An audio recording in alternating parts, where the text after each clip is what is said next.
tini uni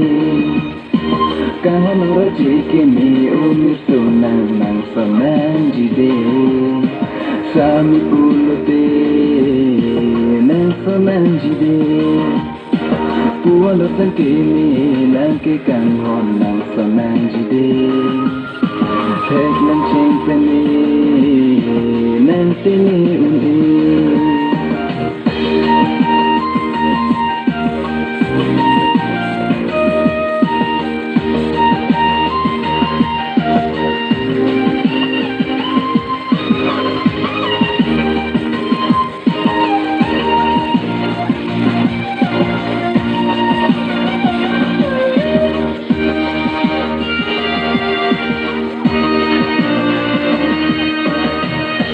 long cheng peni nang pan non pusing vedo erlang nang tini uni bong nang pan o kang mon